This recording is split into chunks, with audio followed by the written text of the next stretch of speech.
Oke, bismillahirrahmanirrahim. Assalamualaikum warahmatullahi wabarakatuh. Selamat pagi semuanya. Semoga kalian pada hari ini dan seterusnya selalu dalam keadaan sehat, selalu happy dan semangat untuk terus belajar kimia. Oke, jangan pernah menganggap bahwa kimia itu susah gitu, karena setiap harinya mau nggak mau kita mulai bangun tidur itu kita bertatapan sama kimia, kita ketemu sama air, kita ketemu sama kimia, kita ketemu pasta gigi dan lain sebagainya itu kita ketemu sama kimia. Jadi pelajaran kimia itu nggak ada yang susah, nggak semuanya berbau rumus dan hitungan. Jadi selalu tanamkan ketika kalian ingin paham materi tersebut, selalu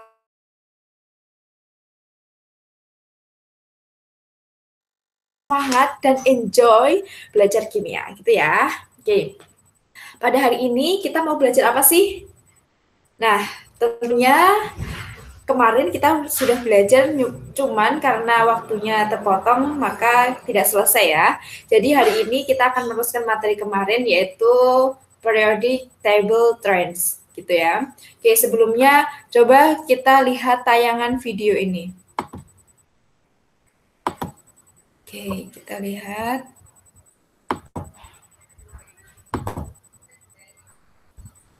ya. Semoga ini sudah masuk di slide kalian. Sebentar, coba saya cek juga. Kira-kira masuk nggak ya?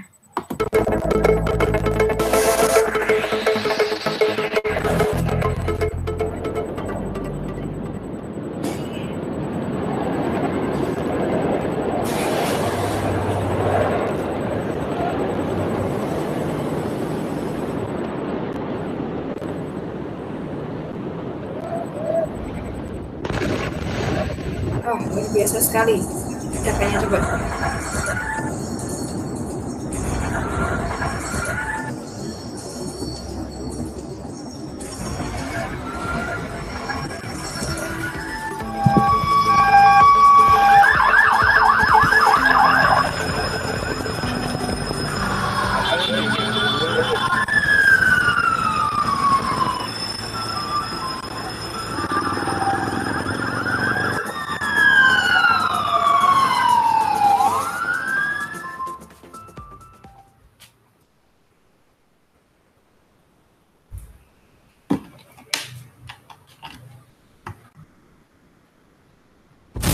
Biar tahu.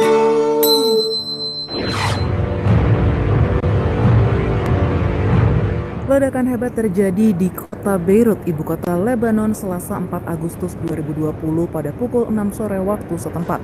Kejadian di pesisir pantai dan dekat pelabuhan itu meledak dengan dahsyatnya hingga menyebabkan sedikitnya 78 orang meninggal dan melukai hingga 4.000 orang. Kerasnya ledakan itu menyebabkan getaran yang mengguncang setara dengan gempa 3,3 skala Richter. Asap mirip cendawan besar membumbung di langit Beirut. Bahkan saking parahnya, ledakan dirasakan sejauh 240 km dan terasa hingga ke negara tetangganya, Siprus.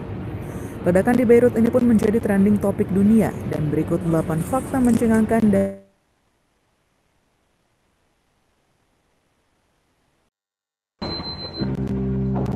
Oke.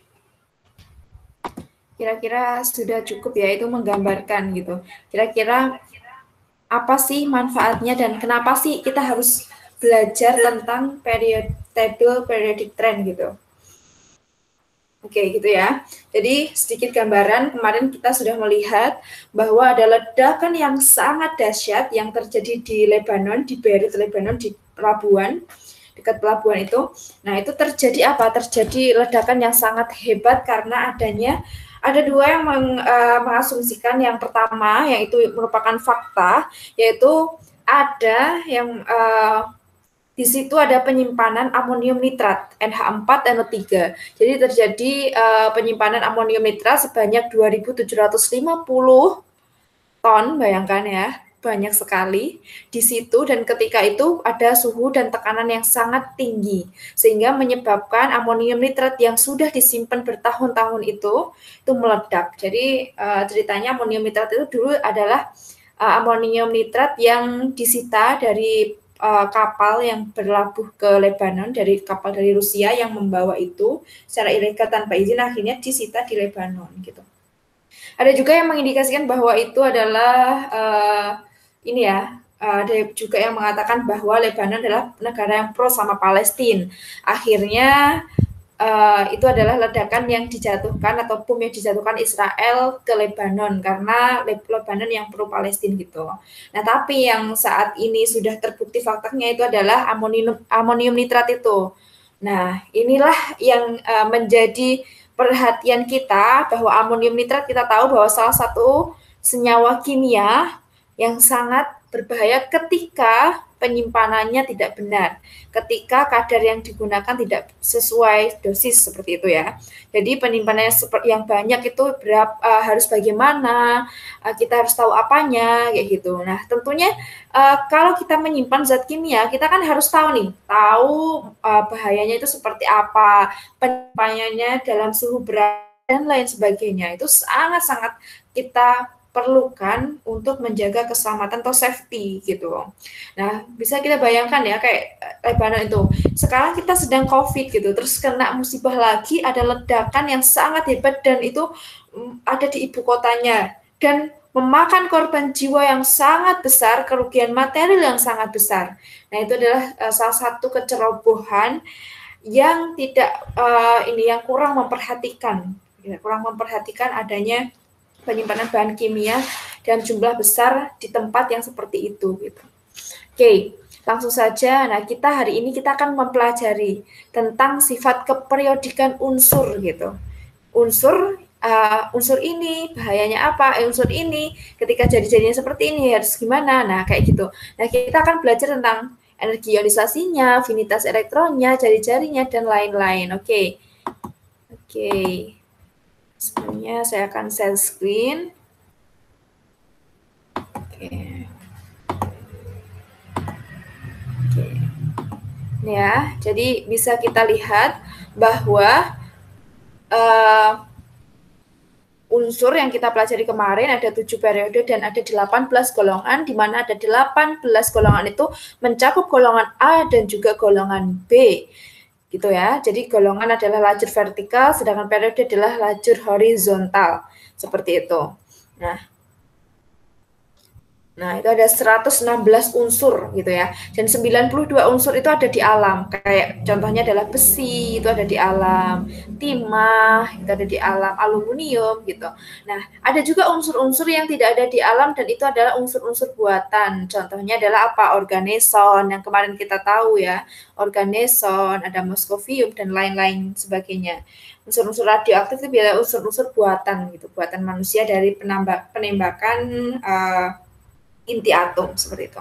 Nah, yang pertama adalah atomic radius gitu. Apa itu atomic radius? Kenapa kita harus belajar tentang atomic radius? Jadi, the atomic radius of an atom is useful to understand as it helps to understand many properties of atom and how the reaction atau react.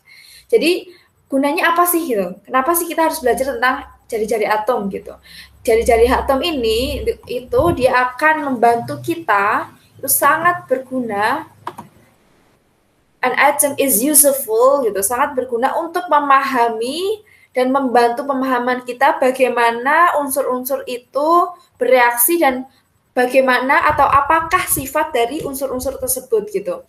Nah, to understand many properties of atom gitu. Bagaimana sifat-sifat dari masing-masing unsur dan how they react. Bagaimana ketika mereka bereaksi antara unsur satu dengan yang lainnya. Misalkan amonium NH3 sama NH4 sama NO3. Amonium dengan nitrat. Ketika amonium nitrat bersatu dan ketika bereaksi itu seperti apa itu contoh.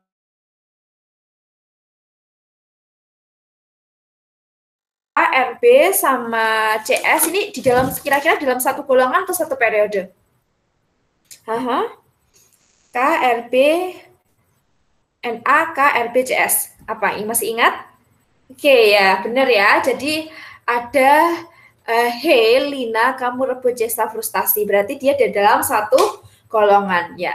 Dalam satu golongan yaitu golongan alkali atau golongan 1A, di mana kita tahu ya, di golongan 1A. Nah, ini coba kalian sekarang ini pegang kertas, pegang pulpen sama kertas. Coba kalian tulis konfigurasi elektronnya Na, K, Rb sama Cs. Coba dibuat konfigurasinya Na, K, Rb sama Cs. Silahkan dibuat. 2 menit cukup ya. Pakai gas mulia aja biar cepat.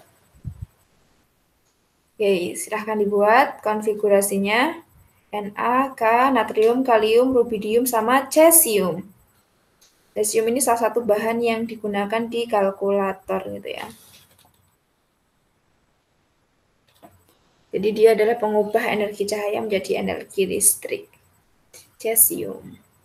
Oke, sudah ya. Oke, kalau sudah, Na, K, Rb, Cs. Kira-kira berapa konfigurasi elektronnya? Oke, kalian jawab sendiri-sendiri ya di situ ya. Jadi Na itu kan nomor atomnya 11, bisa kita singkat dengan Ne atau neon dengan nomor atom 10. Berarti kalau Ne udah urutan kedua di dalam gas mulia, berarti kulit selanjutnya adalah kulit ketiga ya kan? Berarti Na bisa disingkat sama dengan Ne, itu udah mewakili 10, lalu 3S1. Gitu. Oke, semoga benar ya jawaban kalian. Oke, selanjutnya adalah kalium. Kira-kira kalium disingkat dengan apa ini? Kalau 19 berarti dekat dengan Ar kan? Dengan gas mulia Ar. Ar itu sudah mewakili 18. Berarti Ar 18 sudah ada Ar. Ar itu urutan Henear. Ar urutan ketiga berarti setelah itu adalah urutan keempat yaitu 4S1. Karena Ar sudah 18 makanya S-nya pangkatnya bukan 2 tapi 1 gitu. Karena Ar urutan ketiga habis itu kulit keempat makanya 4S1 gitu ya. Oke, dan Rb itu bisa disingkat dengan Kr karena Kr udah 36 ya kan? Kr 36 lalu 36 Kr Henear Kramas Kr urutan keempat, maka kelimanya adalah apa? Berarti Kr itu keempat, berarti Kr kurung siku habis Kr berarti kulit kelima, berarti 5S1. Berarti kalau CS tadi 3, 4, 5, berarti CS berarti 6S1. Bisa kita ketahui semuanya elektron valensinya adalah itu semuanya berakhiran dengan apa? S1 gitu.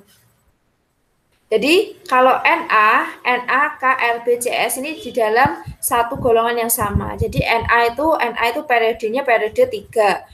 Rb itu K itu periode 4. Terus selanjutnya Rb itu periode 5 dan juga Cs itu periode 6. Nah, bisa kita ketahui bahwa kemarin ya masih ingat kan bahwa periode itu sama dengan jumlah apa? Kulit, iya. Jadi periode itu sama dengan jumlah kulit. Jadi menentukan jumlah kulit itu sama dengan periode atau menentukan periode itu sama dengan jumlah kulitnya gitu. Nah, kita lihat ini. Apa sih tadi belum ya? Apa sih jari-jari atom gitu ya? Oke. Atomic radius is the distance from the atom nucleus to the outmost electron orbital. Jadi ini bisa kita lihat contohnya atomic radius of hydrogen H2. Nah, jari-jari itu adalah jarak antara inti atom ke mana? Ke kulit, the outmost electron orbital. Jadi ke orbital elektron terluar gitu. Nah, itulah pengertian dari jari-jari. Ini bisa kita gambarkan ini ke sini. Perhatikan laser saya ya. Nah, itu adalah jari-jari. Nah, di dalam satu periode dan satu golongan jari-jari itu kecenderungan berbeda. Bagaimana itu gitu? Nah, ini dalam satu golongan dari golongan berarti dari atas ke bawah gitu. Dalam satu golongan konfigurasi satu golongan mempunyai jumlah valensi yang sama. Tadi ingat ya, valensinya adalah 1. Na itu tadi berakhiran dengan 3S1, K4S1, Rb 5S1, Cs 6S1. Semuanya berakhiran dengan konfigurasi atau valensi elektron valensi S1 atau 1. Elektron valensinya adalah 1. Itu ya. Nah, mempunyai jumlah elektron valensi yang sama dan kulitnya bertambah gitu kan. Kenapa bertambah? Bisa kita tahu bahwa Na tadi di kulit 3, K di kulit 4, Rb di kulit 5, dan juga Cs di kulit 6. Nah, kayak gitu. Jadi valensinya sama, tapi kulitnya berbeda. kulitnya selalu naik. Nah, itu mengakibatkan jarak elektron valensi dengan inti atom semakin jauh gitu. Jadi karena banyaknya kulit, maka jarak, karena banyaknya lapis gitu ya, maka jaraknya elektron terluar atau elektron valensi dengan misalkan elektron valensi di sini, dengan intinya misalkan di ini, kita perhatikan laser saya, ini misalkan intinya di titik ini, merah ini, lalu elektron valensinya di sini, di kulit ketiga ini, sama ini kita perhatikan untuk ini elektron intinya atau nukleus di titik ini, di titik hijau, lalu elektron valensinya di kulit keempat ini. Jadi jaraknya kan semakin tambah gitu kan? Nah, jarak yang semakin jauh itu menyebabkan jari-jarinya juga akan semakin panjang. Gitu. Bisa dimengerti? Nah, sehingga jari-jari itu semakin besar atau semakin panjang sama saja. Gitu. Jadi karena jaraknya jauh dari inti, maka jari-jarinya juga akan semakin panjang gitu. Tuh ya. Jadi akan akan kita lihat jarak antara inti sama ke mana? Inti ke elektron kulit terluar. Itulah jari-jari. Nah, kita lihat ini ya. Nah, ini. Berbeda dengan di dalam satu periode. Unsur-unsur ini. Kita lihat unsur K, Ca, Ga, sama Br. Ini adalah unsur-unsur yang terletak di unsur periode keempat. Ya, keempat. Jadi tidak dalam satu golongan, tapi dalam satu periode. Nah, dalam satu periode unsur-unsur itu jumlah kulitnya sama. Kan satu periode, berarti periode 2, berarti semuanya ada di kulit kedua. Ingat lagi bahwa kulit itu sama dengan jumlah periode sama dengan jumlah kulitnya, gitu ya. Dalam satu periode unsur-unsur memiliki jumlah kulit yang sama. Misalkan periode 2 berarti ini di periode 2 semua. Tapi ini K, Ca, dan sampai Br ini ada di periode 4. Jadi semuanya itu unsur 4 ini berada di periode atau di kulit keempat di dalam sistem periodik unsur. Coba kalian sambil belajar ini, coba sambil disediakan hidangannya, yaitu apa hidangannya? SPU atau tabel periodik unsur gitu ya. Oke, semakin ke kanan, jadi kalau berbicara periode berarti dari semakin ke kanan atau dari kiri ke kanan, itu jumlah proton dan elektronnya semakin bertambah gitu. Kita lihat ini ada merah-merah, ini mengindikasikan elektron. Elektronnya dari K itu 1, mulai ini 2, tambah 3, tambah 4 gitu. Kenapa K1? Karena tadi ingat ya, K itu elektron valensinya adalah 4s1, jadi 1 muatannya. Sedangkan Ca berapa? Ca itu adalah 4s2. Begitu selanjutnya 4s3, begitu seterusnya sampai Br. 4, 5, 6, 7 berarti 4s7 gitu ya, karena elektronnya 7. Ini elektron valensinya, menggambarkan ini. Jadi merah-merah ini menggambarkan elektron valensinya, elektron yang terletak pada kulit terluarnya gitu. Nah, karena karena elektron valensinya itu semakin banyak, jumlah proton sama elektronnya itu semakin banyak, maka akan terjadi tarikan yang sangat hebat dengan inti. Jadi ketika elektron bertambah, maka jari tariknya dengan inti itu semakin besar. Tarik menarik terus. Nah, kalau tarik menarik, akibatnya elektron terluar lebih dekat dengan inti. Nah, elektron terluar akhirnya tertarik ke inti gitu. Lama-lama dia itu akan dekat sama inti karena saling tarik menarik ya kan. Kalau tarik menarik kan nggak mungkin gini kan, nggak mungkin semakin jauh, tapi semakin dekat. Itu pasti pernah ini. Jadi semakin dekat gitu. Jadi itulah yang menyebabkan jari-jarinya tuh semakin kalau kayak gini kan semakin kecil, ya semakin kecil. Itu ya kesimpulannya. Jadi ini bisa kita lihat gambar ini. Jadi semakin ke bawah energi ionisasinya. Oke, kita lihat dulu yang ini, yang grafiknya. Li, Na, K, Rb, Cs itu adalah unsur-unsur yang terletak di 1A atau di golongan alkali. Di golongan alkali, makanya dia di golongan alkali memiliki atomic radius. Nah ini lihat laser saya yang merah, semakin ke bawah energi ionisasinya, atomic radiusnya atau jari-jari atomnya semakin besar. Cs ini besar. Oke, kalau semakin ke kanan, dalam satu periode semakin kecil. Gitu ya. Jadi kalau energi ionisasi ini Li, NaK, RBCS ini dalam satu golongan 1A, heboh negara Argentina karena sinetron tuh ini gas mulia di dalam golongan 8B. Jadi semakin turun. Nah, ini Li, He, nah ini semakin turun. Li, Na sampai CS itu semakin naik. Sedangkan He, Ne itu semakin turun sampai Xe itu turun gitu. Bisa dilihat atau dicermati gambar ini. Jadi kesimpulannya energi ionisasi semakin ke bawah dalam satu golongan, dalam satu golongan dari atas ke bawah semakin besar dalam satu periode lajur horizontal dari kiri ke kanan semakin kecil gitu ya. Itu untuk atomic radius gitu. Jadi kesimpulannya atomic radius itu paling besar, jari-jari atom paling besar ada di sebelah kiri bawah. CS ini, perhatikan CS, ada di sebelah kiri bawah gitu. Oke, lanjut. Oke, kita lanjutkan, yaitu ini. Jadi semakin ke kanan itu semakin decrease, kalau semakin ke bawah semakin increase atau naik gitu ya. Oke, sekarang kita lihat selanjutnya temannya atomic radius ada lagi yaitu ini, ionization energy atau energi ionisasi. Apa itu energi ionisasi? Energi ionisasi adalah energi yang diperlukan oleh suatu atom untuk melepaskan satu elektron valensi untuk membentuk ion positif. Nah ini, kayak misalkan kalau kita gambarkan dengan reaksinya ini, misalkan Na. Ya, perlu kita ketahui bahwa energi ionisasi ini hanya berlaku di fase-fase atau di wujud gas. Tidak berlaku di wujud solid, padatan, ataupun liquid, atau aqueous. Hanya di gas. Jadi ketika natrium berwujud gas, dia ditambahkan energi ionisasi, dia akan menjadi Na plus E-, elektronnya lepas, ini artinya elektronnya lepas, menjadi ion Na atau Na bermuatan positif plus E-, ininya karena elektronnya lepas ya.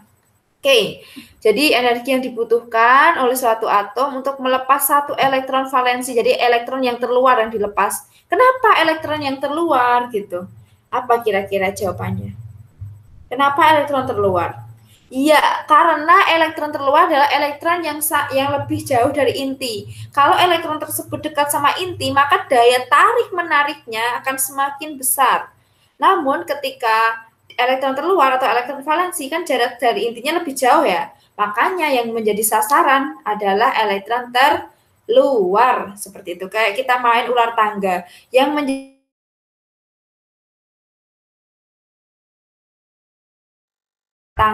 ular tangga.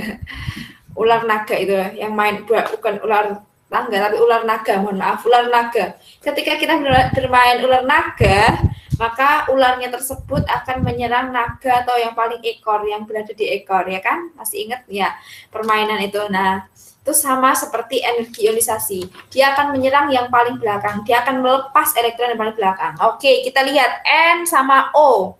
Memiliki nomor atom untuk N itu memiliki nomor atom berapa? 7, O itu 8. Oke. Nah, ini yang saya tuliskan ini bisa disingkat He ya, tambah He 1S. Nah, ini. Cuman ini 3. Oke, ini kita lihat N itu di sini, nomor atomnya 7, NO, EO itu di sini. Mereka terletak di dalam satu periode yang sama, yaitu periode 2. Ini set. Nah, di periode 2. Oke, untuk N itu elektron valensinya adalah ini, dia berakhiran dengan 2p3. Saya tulisnya yang akhir saja ya. Jadi ini ya, 2p3. Kalau yang oksigen dia berakhir dengan 2p berapa? 4. Oke, makanya elektron valensinya digambarkan yang satunya 3, yang satunya 4. Oke. 3 ya, kita gambarkan 3. Ingat-ingat, jadi penggambaran harus ke bawah dulu, baru berpasangan. Nah, ini karena P itu orbitalnya atau kamarnya 3, akhirnya karena dia muatannya 4, makanya ada yang tandanya ke seperti ini 1. Jadi ada satu kamar yang terisi penuh. Nah, ini, in oxygen, the electron is removed from a doubly occupied p orbital. Maksudnya apa? Mohon maaf. Nah, dalam oksigen, elektron itu akan dilepaskan dari orbital from a doubly occupied p orbital, dari orbital p. Jadi yang diserang adalah yang ini, yang ini, yang tanda ini ya. Yang diserang, yang mau dilepaskan itu yang terakhir itu. Gitu. Bisa pelan-pelan dimengerti? Nah, ini an electron in double occupied orbital is repelled by the others electron and ini. Jadi dia itu yang berpasangan itu akan ditolak terlebih dahulu karena teman-temannya masih single gitu. Kamu sudah berpasangan sendiri gitu gambarannya. Nah, itu dia akan ditolak terlebih dahulu atau dikeluarkan terlebih dahulu karena dia posisinya juga ada di luar gitu ya. Nah, ini bisa kita lihat NOF. NOF itu, ini NOF, dia itu di dalam satu periode yang sama, sedangkan PSCl, lihat, P bawahnya ya, dia di periode 3, PSCl itu dalam periode yang sama juga. Nah, ini, namun ada pengecualian di sini, jadi nanti ini selanjutnya akan saya tunjukkan. Ini untuk energi ionisasi, untuk N, nitrogen, atau yang N, terus P, N sama P, diingat-ingat kalau N sama P itu di dalam satu golongan, yaitu golongan 5A. N, P, dia itu di dalam golongan yang sama, energi ionisasinya besar. Terus dia turun, di O dia turun, di S dia turun. Nah, bisa di O sama S, jadi NP, ini golongan ini memiliki energi ionisasi yang besar, dan ke sini, ke golongan 6A, dia itu energi ionisasinya akan turun. Nah, itu adalah pengecualian. Sebenarnya kecenderungan energi ionisasi itu, nah ini kita lihat bebek mangan cacing seret banget gitu. Atau ini bisa kita lihat bebek ini. Nah ini di dalam satu golongan 2A. Dalam golongan 2A, dalam satu golongan dari atas ke bawah, kita lihat dari atas ke bawah energi ionisasinya semakin turun. Ya, jadi kalau untuk jari-jari tadi dari atas ke bawah energi ionisasinya semakin kalau jari-jari dari atas ke bawah dalam satu golongan itu dari atas ke bawah jari-jarinya semakin naik atau semakin panjang gitu karena semakin jaraknya jauh dengan inti makanya jaraknya semakin panjang. Namun kalau energi ionisasinya berkebalikan dengan jari-jari, kalau energi ionisasinya dari atas ke bawah di dalam satu golongan itu akan semakin turun. Berilium sampai baron ini dia akan semakin turun gitu. Dia akan turun. Nah, ini kita lihat. Nah, ini ya. Ini adalah energi ionisasi dalam sistem periodik modern dalam satuan kilojoule per mol. Nah, ini.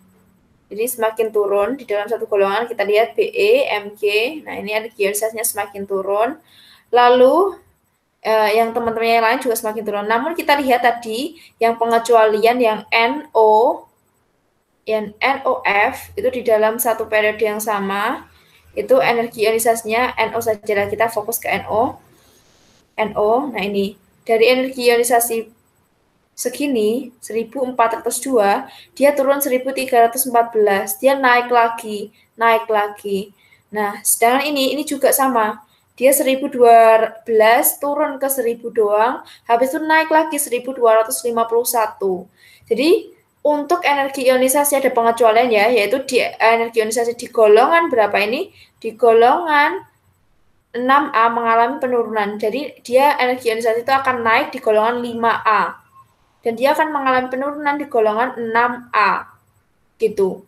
Dia akan mengalami penurunan di golongan 6A. Dan dia akan naik lagi di golongan 7A. Begitu. Oke. Nah, perhatikan golongan 2A, 5A, dan 6A ya ini. Mohon maaf ini. 6A. Gitu. Nah, ini. Dia akan seperti ini energi ionisasinya. Jadi ada pengecualian ini, tapi sebenarnya ini kita lihat di dalam Henearekramas Heanorinso atau Hibernegara Argentina karena Senatrunto, di dalam satu golongan dari atas ke bawah energi ionisasinya itu semakin turun. Tapi di dalam satu periode dari kiri ke kanan, dari kiri ke kanan itu cenderung naik kecuali tadi di golongan 5A ini. Jadi dia ini naik. Nah, dia cenderung naik. Jadi energi ionisasinya dalam satu periode kiri ke kanan semakin naik. Jadi berkebalikan dengan jari-jari atomnya tadi. Ibaratnya gini, jadi itu saling berkaitan dengan jari-jari atomnya. Jadi kayak energi ionisasi kan energi yang diperlukan oleh suatu atom untuk melepaskan satu elektron valensi. Jadi satu elektron di kulit terluar. Misalkan kita ibaratkan dalam satu golongan tadi. Dalam satu golongan. Nah, ini Be, Mg, Ca, Sr, dan Ba. Dalam satu golongan ini, dia kan jari-jarinya kalau semakin ke bawah semakin panjang, ya kan? Kalau kalau semakin ke bawah dia kan akan semakin panjang jari-jarinya. Nah, energi yang digunakan untuk menekan kalau panjang semakin jauh dari inti semakin panjang.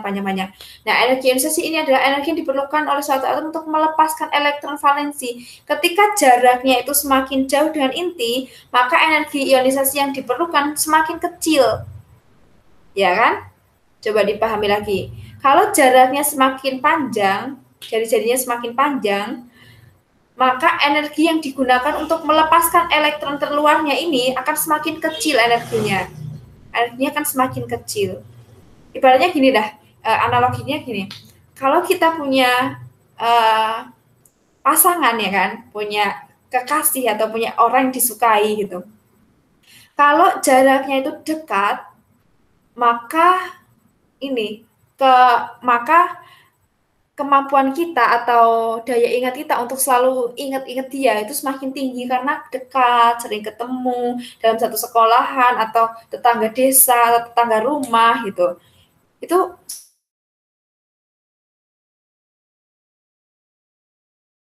tinggi gitu. Kalau dekat. Tapi kalau jauh, kalau kita punya dia posisinya jauh. Ada yang kita di Pradita, misalkan kuliah sekolahnya di Boyolali di Jawa Tengah, terus ini kita lagi misalkan di luar Jawa gitu, di luar Jawa jauh, jarang ketemu, udah fokus sama tugasnya masing-masing, banyak tugas, jarang komunikasi, akhirnya kan semakin jauh. Maka semakin cepat untuk move on, ganti dong yang di dekat saja kayak gitu. Analoginya seperti itu ya, untuk memudahkan kita mengingat-ingat. Jadi kalau jaraknya semakin dekat dengan inti, maka energi ionisasi yang dibutuhkan semakin besar. Tapi ketika jaraknya jauh dengan inti, maka energi ionisasi yang dibutuhkan untuk melepaskan elektron valensi atau elektron yang terletak pada kulit terluar itu akan semakin tinggi. Begitu. Oke, semoga bisa dipahami ya. Oke, kita lanjutkan. Ini contohnya. Ini kita lihat Na. Oke, saya buat. Oke. Na sama Cl. Na itu nomor atomnya berapa? 11 kan? Kalau 11 kita bisa pakai Niels Bohr juga.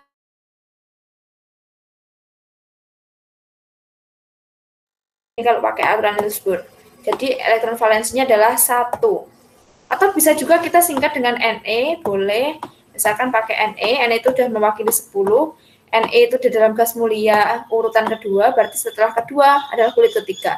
Habis Ne berarti 3S1. Oke, 3S1. Berarti elektron valensinya berapa? 1, sama aja kan? Oke, tapi kelemahannya Niels Bohr ini, kenapa kemarin nggak diajarkan Niels Bohr sih? Kayak gitu. Banyak mungkin kalian yang sudah ini ya, karena kemarin Pak Joko juga bilang ini udah diajarkan di SMP. Tapi bagi yang belum nggak apa-apa. Sebenarnya untuk Niels Bohr ini yang 281 kayak gini pakai aturan Niels Bohr ini, itu tuh kekurangannya tidak bisa digunakan di unsur-unsur transisi atau di golongan B, nggak bisa. Jadi hanya untuk golongan A saja. Dan ketika nomor atomnya besar ini juga nggak bisa. Makanya kita amannya pakai yang SPDF, yang pakai Ne3S1 kayak gitu. Oke. Lanjutnya kalau Na muatannya 1, kalau Cl itu nomor atomnya 17, kalau kita bentuk pakai Niels Bohr berarti 2, 8, oke, habis 8, 7, sisanya kan 7 kan, 2, 8, 10 tambah 7 berarti 7, berarti elektron valensinya 7. Kalau kita bentuk dengan gas mulia juga sama, pakai Ne juga, karena Ar itu 18, jadi belum bisa, jadi pakai Ne itu udah 10, 3S2, 3S2, 3P berapa? 3P, kalau sudah 10, 12, 3P5. Elektron valensinya jadi 5 ditambah 2 ini. Karena SP, ya kan, masih ingat kan ke materi kemarin, SP berarti ditambahkan. SP sama-sama di kulit ketiga, maka elektron valensinya juga ditambahkan 2 ditambah 5. Bukan 5-nya doang ya, tapi 2 tambah 5 jadi 7. Elektron valensinya sama-sama 7. Nah, di dalam nanti kita akan mempelajari lagi lebih lanjutnya di ikatan kimia seperti ini. Yang ini elektron valensinya 1, yang Na, yang Cl elektron valensinya adalah 7. Nah, ketika ini ya, ketika unsur itu memiliki energi ionisasi yang rendah, nah, ketika dia itu ini kita perhatikan ini dulu, fokus ke sini dulu aja. Oke. Gini, Na sama Cl. Jadi Na itu jadi aturan itu harus menuju ke 8. 8 itu aturan oktet, harus 8. Kalau nggak 8 ya ini berarti kalau 1 menuju ke 8 kan kejauhan ya. Kejauhan. Maka dia akan yang 1 ini, kalau ingat-ingat kalau elektronnya 1 sampai 4, kalau elektron valensinya 1 sampai 4, dia akan cenderung melepaskan elektron. Tapi ketika elektron valensinya itu 5 ke atas 5, 6, 7, 8, maka dia akan cenderung untuk menangkap elektron seperti itu. Oke, kalau 1 kita lepas, satunya dilepas. Jadi dia melepas elektron. Elektronnya dilepas. Ini tandanya melepas. Oke, kalau 5 untuk ke 8, mendingan dilepas 5 atau menarik 3 untuk menuju ke 8. Kan dekat menarik 3 ya. Akhirnya 5 ini akan menarik 3 elektron. Nah, dia akan menarik 3 elektron. 3 emin. Emin itu elektron gitu ya. Jadi untuk menuju ke 8, kalau 1 tadi kejauhan, makanya dia melepas aja, satunya dilepas aja. Kalau yang 5 ini untuk ke 8 kan dekat. Makanya dia lebih baik saya menangkap 3 elektron. Oke, menangkap 3 elektron. Jadi yang Na, nah ini, the element with a low ionization energy tends. Nah, ketika unsur itu energi ionisasinya rendah, dia akan cenderung be reducing agents. Jadi dia akan menjadi agen pereduksi and form cation. Jadi membentuk cation. Yang membentuk cation adalah yang Na. Kenapa? Karena dia melepaskan elektron. Elektron kan pemuatannya negatif. Karena elektronnya dilepas, jadi Na-nya akan menjadi positif, Na+. Ini ya. Nah, sedangkan Cl itu karena dia ini menuju ke 8 lebih dekat, makanya Cl tadi dan ketambahan 3 elektron, jadi elektronnya Cl awalnya 5, elektron valensinya 5, tambah 3 menjadi 8, makanya Cl ini akan menjadi Cl-min. Gitu ya, akan menjadi Cl-min. Gitu.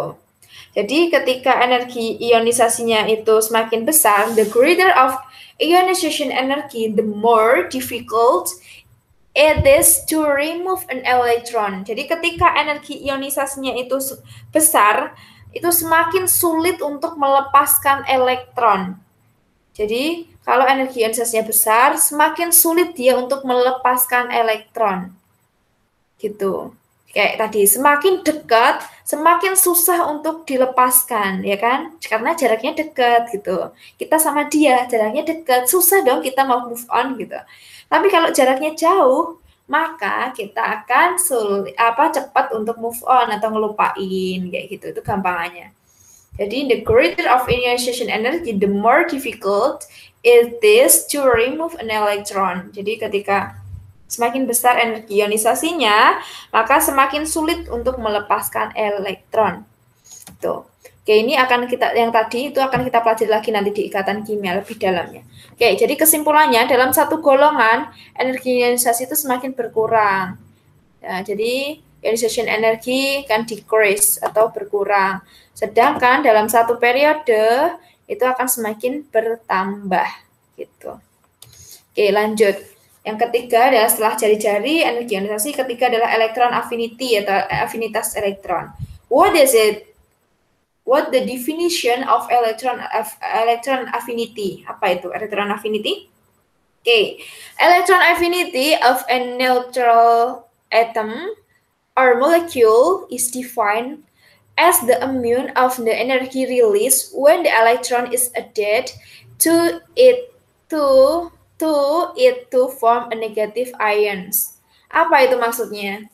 Jadi elektron afinitas itu elektron afinitas dari atom atau molekul didefinisikan sebagai apa? Didefinisikan sebagai energi yang apa? Energi yang dilepaskan, energi release, energi yang dilepaskan ketika elektron ditambahkan untuk membentuk apa? Ion negatif. Jadi ada energi yang dilepaskan ketika ada elektron yang ditambahkan. Jadi ada yang dikorbankan ketika kita memasukkan sesuatu yang lain. Ketika kita mau nambah, ketika kita pengen yang lain harus ada yang dilepaskan gitu. Biar apa? Tidak terjadi sakit hati gitu ya.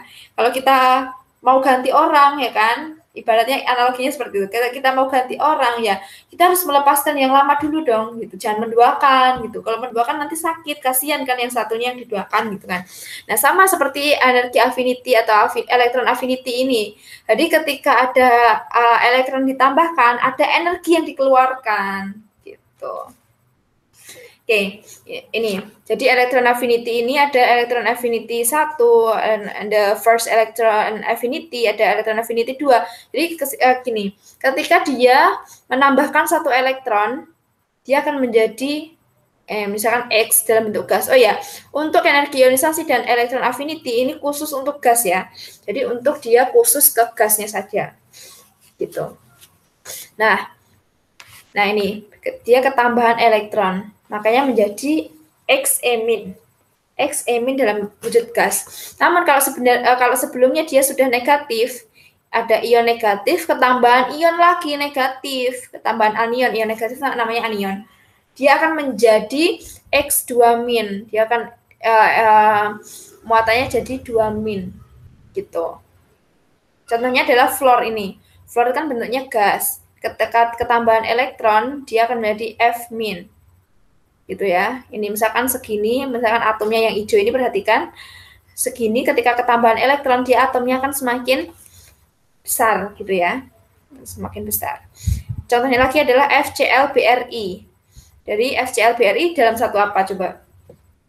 Dalam satu golongan 7A halogen. Jadi FCl-BrI dari atas ke bawah, jadi nilainya mulai dari min 348 sampai min 314. Akhirnya kalau negatif berarti kan kebalikannya, berarti dari atas ke bawah dalam satu golongan itu energi elektron affinity atau afinitas elektronnya akan semakin semakin dari FCl-BrI semakin turun gitu ya, semakin turun, nilainya semakin turun. Mohon maaf, nilainya semakin jadi nilainya semakin naik, nilainya semakin naik. Jadi FCl-BrI gitu kan. Benar. Oke. Jadi FCl-BrI di dalam satu golongan yaitu golongan halogen. Jadi dia itu akan ini kan FCl-BrI.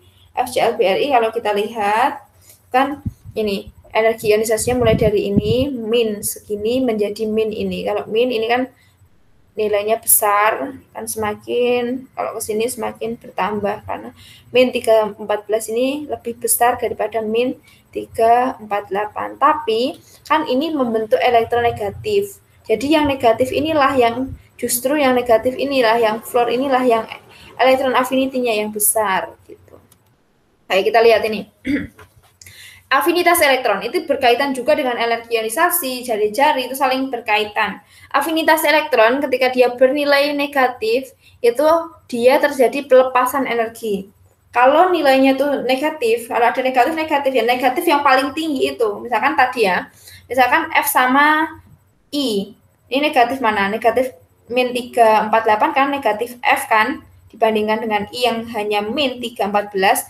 Nah, semakin dia bernilai negatif, yang F tadi kan lebih negatif, itu terjadi pelepasan energinya semakin tinggi gitu. Tapi sebaliknya ketika dia semakin positif, maka terjadi penyerapan energi. Nah, itu apa artinya ini? Makin negatif afinitas elektron, maka makin besar kecenderungan unsur tersebut dalam menyerap elektron. Jadi semakin negatif, kecenderungannya semakin tinggi.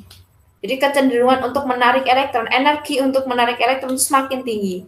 Jadi kalau misalkan F tadi sama I, kecenderungannya untuk membentuk elektron atau menarik elektron itu besaran yang F, karena F ini memiliki nilai yang lebih negatif daripada I. Jadi ketika dia semakin negatif, itu semakin cenderung atau semakin mudah untuk menyerap elektron atau menarik elektron untuk membentuk ion negatif. Ingat-ingat, membentuk ion negatif gitu ya. Gitu. Nah, ini bisa kita lihat. Nah, ini ada energi ionisasi. Jadi afinitas elektron. Jadi afinitas elektron itu perhatikan di golongan 2A dan juga di golongan 7A. Oke, ini perhatikan. Di golongan 2A dan 7A itu energi ionisasi ini golongan 7A ya, benar ya. Golongan 2A itu logam alkali dan golongan mohon maaf ini golongan 2A sama golongan 8A, perhatikan. Nah, ini kan nilainya positif semua ya kan? Positif. Jadi kalau nilainya positif, dia itu akan susah untuk menarik elektron gitu. Contohnya gitu, anak yang dia itu pendidikannya oke, anaknya itu pintar, terus punya tata krama yang bagus, budi pekerti yang oke, karakternya oke, sopan kayak gitu ya. Dia akan cenderung untuk selalu berjalan di lintasan yang lurus, akan selalu ikut dalam lingkaran anak-anak yang seperti itu juga, siswa yang seperti itu juga. Nah, berbeda sama anak-anak yang pergaulannya negatif gitu ya. Sukanya negatif-negatif sama teman-temannya, sukanya main malam mingguan bareng-bareng yang tidak jelas kayak gitu kan. Nah, dia akan ikut-ikutan yang negatif juga gitu. Nah, akan menjadi anak yang negatif juga. Nah, itu adalah analoginya dari afinitas elektron ini. Nah, apa? Nah, semakin negatif, tadi kan semakin negatif, itu semakin mudah untuk menarik elektron, membentuk ion negatif. Nah, semakin kita negatif, semakin kita nggak punya pendidikan, semakin mudah kita itu terpengaruh sama lingkungan luar. Seperti itu. Semakin mudah itu kita terjerumus ke dalam pergaulan bebas yang tidak jelas, gitu. Tapi kalau kita semakin positif, jadi anak yang pandai, jadi rajin belajar, gitu, kita juga akan menjadi positif gitu dalam lingkaran yang positif gitu. Nah, sekarang kita lihat di golongan 2A alkali dan juga gas mulia, di golongan 8A alkali tanah dan juga golongan gas mulia. Nah, ini kenapa dia positif gitu. Jadi afinitas elektron itu ada yang nilainya positif, ada yang nilainya negatif. Diingat-ingat, ada dua nilai positif sama negatif. Ketika dia negatif, dia akan mudah menarik elektron, membentuk ion negatif. Ketika dia positif, dia akan cenderung untuk menjadi positif atau susah untuk menarik elektron, gitu ya. Nah, hal tersebut menunjukkan bahwa unsur golongan 2A dan 8A itu sukar menarik elektron karena positif tadi, sukar menarik elektron. Nah, afinitas elektron itu berarti terbesarnya di sini.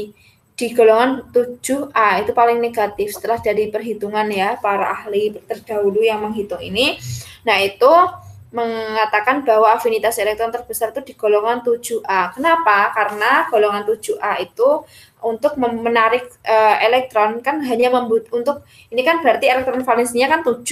Untuk menuju ke 8 menjadi oktet ke 8 itu hanya membutuhkan 1 elektron. Jadi terbentuk ion negatifnya semakin stabil. Untuk menuju ke 8, kestabilan itu akan stabil itu di 8 sama di 2 gitu. 8 itu oktet, 2 itu duplet gitu. Nanti akan pelajari lagi di ikatan kimia, jadi nggak usah khawatir.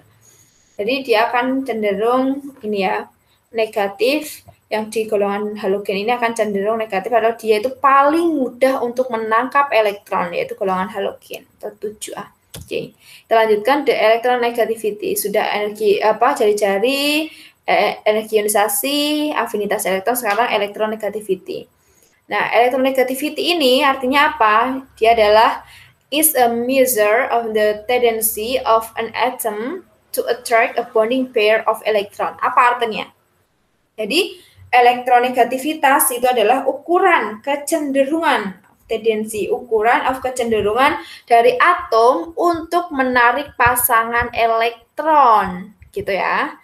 A bonding pair of electron. Jadi dia akan kecenderungannya untuk menarik pasangan elektron. Electronegativities increase from left to right across the periodic table below. Nah, kita perhatikan ini periodic table-nya beberapa unsur. Nah, kita bisa lihat di FClBRI. Nah, itu sama dengan yang tadi. Nah, ini afinitas elektron itu tertinggi ada di golongan 7A, di golongan halogen. Elektronegativitas juga ada di golongan 7A, di FClBRI. Nah, ini berdasarkan siapa kok bisa seperti ini? Ini Pak Pauling dulu, ini. Jadi ini adalah skala Pauling yang dulu dihitung oleh Pak Lewis Pauling namanya. Lewis Pauling dia menghitung dan membuktikan bahwa di halogen ini memiliki energi elektronegativity yang semakin tinggi. Jadi ada ini. Element on the left of periodic table have low electronegativities and are often called electropositive element. Jadi elemen-elemen unsur-unsur yang di kiri on the left di kiri LINAH ini memiliki elektronegativitas yang kecil. Nah, sedangkan yang di FClBRI semakin besar. Nah, ini bisa dikatakan bahwa dari sini, dari kiri ke kanan, elektronegativitasnya akan semakin naik, gitu ya. Jadi dalam satu periode, dari kiri ke kanan, elektronegativitasnya semakin naik. Namun, di dalam satu golongan, kita perhatikan F sampai I ini, FClBRI. Nah, di dalam satu golongan dari atas ke bawah, maka elektronegativitasnya itu semakin berkurang. F itu mempunyai elektronegativitas paling besar, yaitu 4, turun ketiga 2,8, 2,5. Nah, semakin turun gitu ya. Gitu, itulah. Nah, semakin besar elektronegativitas, unsur tersebut cenderung mudah membentuk ion negatif. Jadi kalau semakin elektronegatif, dia akan membentuk ion negatif semakin mudah. Tapi ketika keelektronegatifannya semakin kecil, dia akan sulit untuk membentuk ion negatif. Susah untuk membentuk ion negatif itu susah. Dan cenderung untuk membentuk ion positif gitu. Jadi yang di kiri-kiri ini membentuk ion positif itu mudah. Tapi yang di kanan-kanan, yang di FCl contohnya itu membentuk ion negatif itu semakin mudah. Kalau yang di kiri membentuk elektron positif yang semakin atau ion positif semakin mudah, kalau yang di kanan membentuk ion negatif yang semakin mudah. Oke. Nah, ini adalah tabel keelektronegativitas unsur pada sistem periodik dalam kilojoule per mol lagi. Oke, kita perhatikan di golongan 8A, di gas mulia.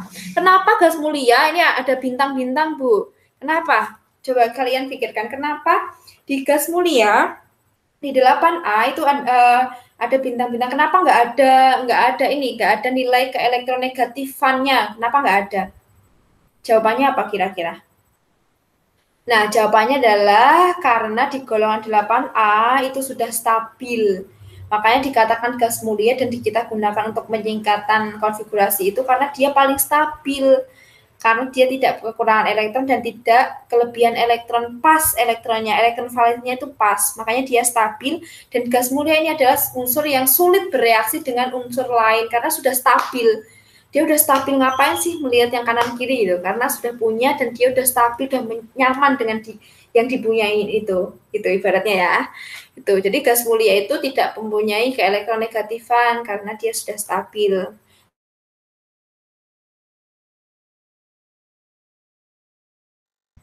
Oke, ini ya. Nih yang energi ionisasinya yang low, ada yang medium, ada yang high. Yang high itu di sebelah ini. Yang paling merah itu yang paling high, yang paling tinggi. Jadi dari atas ke bawah itu energi ionisasinya, elektronegativity-nya semakin kecil. Kalau dari kiri ke kanan dalam satu periode,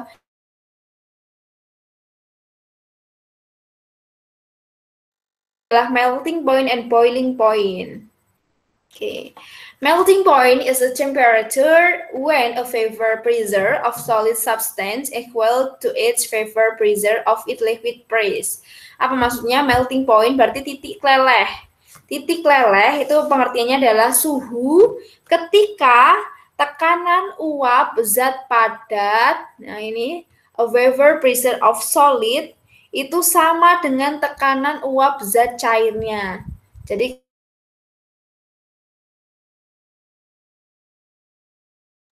titik leleh.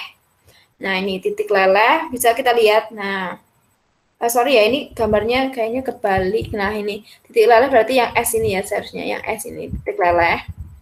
Oke. Nah, baik titik leleh maupun titik didih itu sebenarnya sama. Dalam satu golongan, titik didih dan titik leleh unsur logam berkurang dari atas ke bawah. Jadi sama dari atas ke bawah.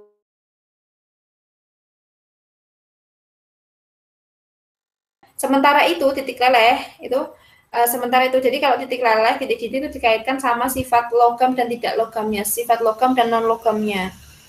Gitu. Sementara itu titik leleh non logam bertambah dari atas ke bawah, kebalikannya.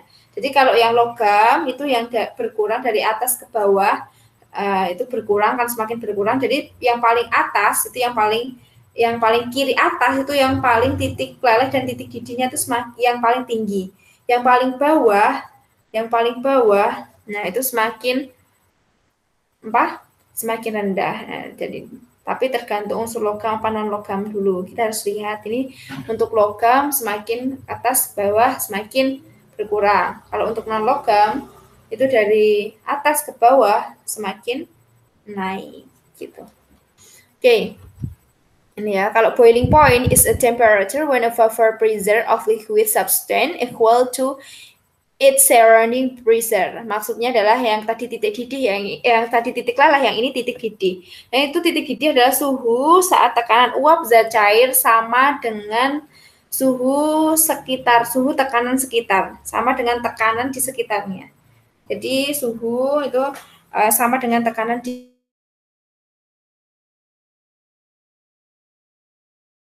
itu sama seperti aturannya seperti ini tadi.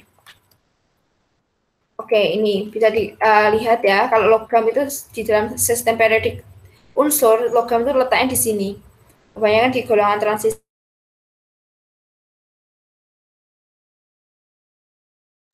Untuk semi logam itu di sebelah sini. Gas mulia itu gas. Kalau gas berarti dia masuk ke dalam non logam. Nah, unsur yang memiliki ionisasi kecil, nah ini sifat logam dan non logam itu berkaitan sama sifat energi ionisasi sama afinitas elektron. Jadi semakin energi ionisasinya kecil sehingga dia mudah melepaskan elektron. Ya kan? Tadi kita ingat-ingat lagi, semakin dia energinya kecil, energi ionisasinya kecil, semakin mudah melepaskan elektron gitu. Dan dia akan membentuk, kalau elektronnya lepas, otomatis kan membentuk ion positif. Nah, bentuk ion positif. Nah, ini untuk yang logam. Untuk ion positif akhirnya bentuk logam. Nah, sedangkan unsur non-logam memiliki afinitas elektron yang besar. Jadi, afinitas elektron yang besar sehingga mudah menarik elektron dan membentuk ion negatif. Itu untuk non-logam, di sini non-logamnya. Ini kita perhatikan LiNaK. LiNaK ini adalah unsur-unsur logam, di mana dia ada di golongan 1A, itu sangat-sangat logam sekali, sangat reaktif.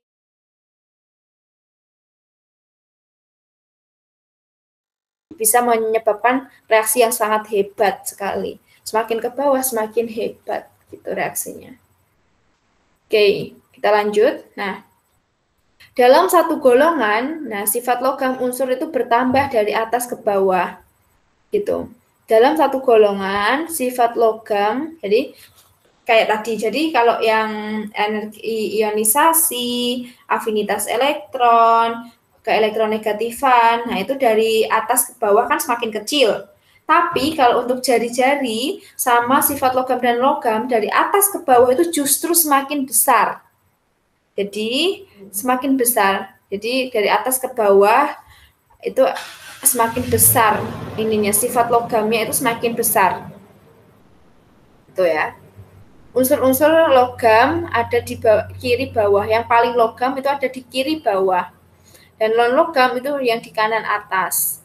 Ini adalah contoh logam dan non logam. Ini adalah logam, litium, natrium, kalium, rubidium ini adalah logam. Sedangkan ini adalah yang dua ini apa? Yang dua ini adalah belerang dan juga selenium.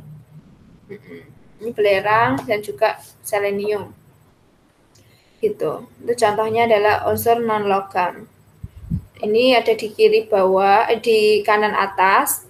di kanan, dalam sistem periodik di kanan atas, sedangkan yang ini di kiri bawah. Nah, dalam satu periode sifat logam itu berkurang dari kiri ke kanan. Jadi yang paling kiri itu yang paling logam, semakin ke kanan dia semakin tidak logam. Nah, ini semakin dari sini ke sini dalam satu periode kiri ke kanan, semakin ke kanan dia semakin tidak logam. Jadi yang paling logam itu ada yang di sebelah kiri. Itu karena alasan ini ya. Oke.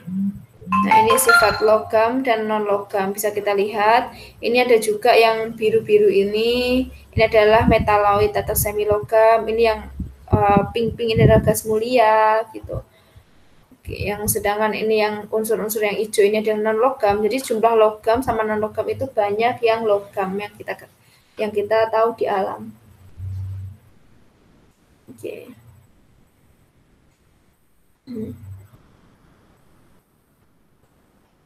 Oke. Oke, ini yang titik didih, mohon maaf ya, salah penempatannya. Oke, nah thank you. Ini kesimpulannya, energi ionisasi semakin ke kanan itu semakin, mulai dari atomik ya, atomik radius itu semakin ke bawah semakin besar, atomik radius itu semakin ke kanan semakin kecil, atau semakin ke kiri dia semakin besar. Untuk yang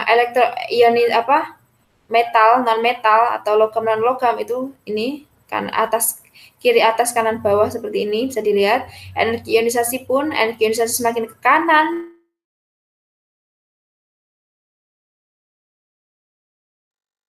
dia, kalau energi ionisasi dari bawah ke atas itu akan naik, atau dari atas ke bawah semakin turun, kayak gitu juga nggak apa-apa. Elektron affinity dari sama dengan energi ionisasi, dari kiri ke kanan dia akan semakin naik, kalau dari bawah ke atas dia akan semakin naik, atau dari atas ke bawah dia akan semakin turun. Itulah kesimpulannya pembelajaran tabel periodic trend atau sistem periodik sifat keperiodikan unsur pada hari ini. Semoga bisa dimengerti. Kalau ada pertanyaan silahkan ditanyakan, boleh banget gitu ya. Semoga bermanfaat, tetap semangat, pokoknya belajar kimia nggak boleh mengeluh, harus semangat. Karena ketika kita suka dengan pelajaran itu, maka otak kita untuk menerima akan semakin mudah. Tapi ketika kita udah